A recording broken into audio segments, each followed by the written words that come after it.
Hello and welcome to another episode of Relate and Illuminate.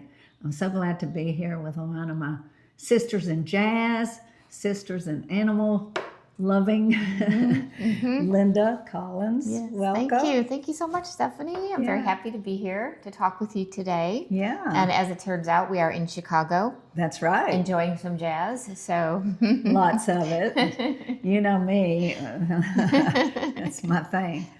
But today we're going to talk about your love of animals Yes. and how that relates to a lot of parts of your life. it really does. Absolutely. And I'll just start with, July 5th, 1970. I was ready to go to bed as a little girl and heard a little kitten crying somewhere outside. Went outside, and on my next door neighbor's porch, there was a tiny kitten. And I guess that would probably be the start of it. So Wow. that set me on my path. So took the kitten inside, showed it to my parents and my siblings.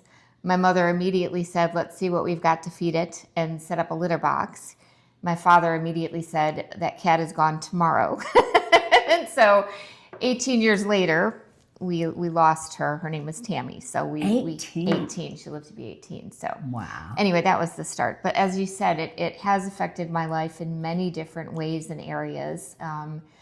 Again, from first, being an animal lover, someone who enjoyed having cats, and caring for them, to really affecting what I eat, what I wear, how I view the world, how Absolutely. I view animals, how they contribute to the world, the earth, the environment, everything like that. So many different facets now that it really is a lifestyle, I guess you would say, Sure or is. a passion, so No, it's a lifestyle. yeah. It's, a part of being conscious of humanity. I mean, these are beings, Yes. and you said something that they're not for us. I do believe that. I believe we are here to exist with them. Yeah. I don't believe that they are here. I'm, of course, my belief, but I don't believe that they are here for us to use in any fashion, such as food. I'm a vegetarian. I've been a vegetarian since 1986. So 40 years, basically. Nearly vegan, and I strive really hard to do that. But if I do eat things like eggs, I like to know the chickens that live down the road for me, and I know that they're being treated well. So I feel it's really important. I don't feel like they're here really for our benefit, for food, for entertainment, for research, and I know that's very controversial things sometimes. And I know that there have been a lot of things that have been a result of, animal research that we might not have today, but that's a very difficult one, I would say too. So it is. There are a lot of different things that we may not think about relative to what we eat or what we wear, or products that we use that animals may have suffered because of. So, Yeah. So you mentioned clothing Yes. and leather. Yes.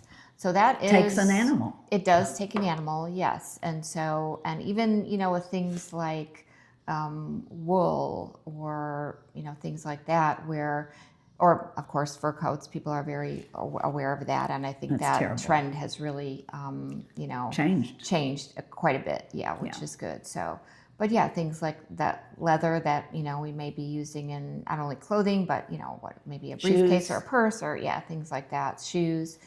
So I really try very hard not to purchase things like that where, again, an animal may have been used Slaughtered. Yes, exactly. Unfortunately, yes, that's the term. unfortunately.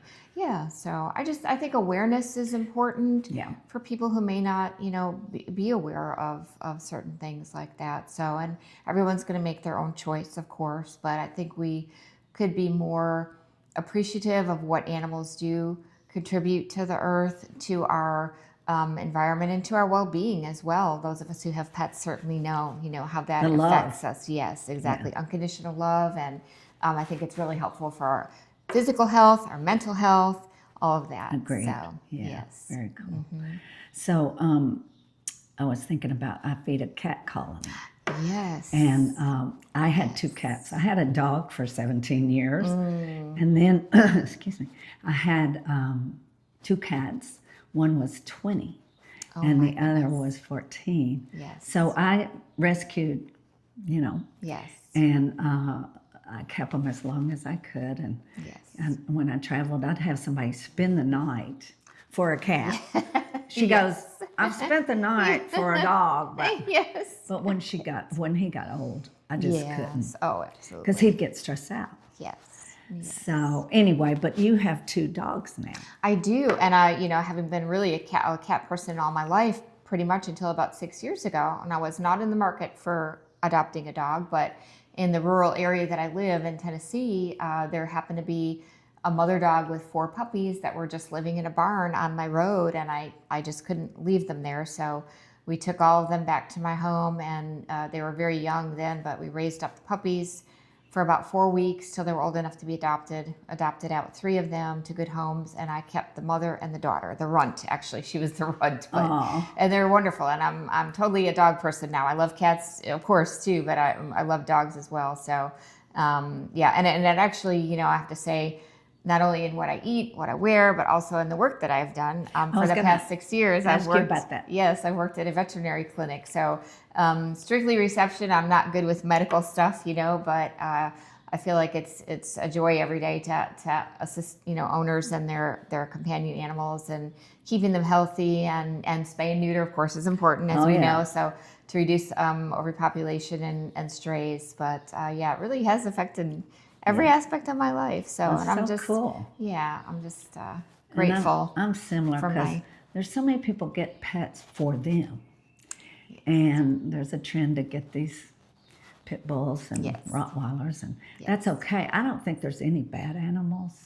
No. There's bad parents. Yes. There's bad animal owners. Yes, and they do have to understand what kind of a pet they're getting, especially with dogs. Breeds are very different. They're bred for different reasons, and they need different things. Yeah. So Yeah. some of them are working dogs. They need a job to do. Some that you have to understand what kind of a breed. If you're getting a purebred, what kind of a breed you're getting, what their needs are going to be, and how they're going to be happy, and how they're going to fit into your life. So that's important.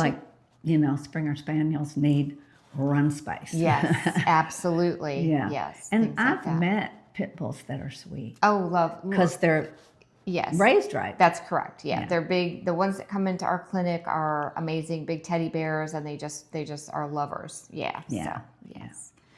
So with my cat colony, I did have TNR. Yes. So because when people find a colony, that's what you need to do, because they're just going to multiply. Yes. And these cats have been either thrown out. Yes. Just somebody pulls up and throws them out on the corner. Yes. Or they were born in the wild because That's correct. the mother wasn't fixed. That's correct. That's really important. And I think the TNR programs, thank goodness there are so many of them, around now. It's a really good way to help the feral cats, but also to allow them to exist where they are with some support. And like you said, not reproduce and continue to overpopulate. I think it's fantastic. It's wonderful that you're caring for a colony. Oh, I love thank that. you. Yeah. Well, they either get, if there's a bunch of them, they're going to die. You know, it's rough out there. Yes, it is. But I continue to feed them. And anyway, That's a good thing. I just want to thank you for sharing all that. And I do admire your commitment. Thank you so Because much. I'm aware too. And Yes. I think that's You what are. we want you to do if you're watching, is to just start to be aware, and perhaps change some of the things you're doing. I think as a so. result. I think so. And I think because if we can help make a life better for an animal or animals, they certainly make our lives better. So I feel like that's a good way to share the earth. Yeah. So, yes.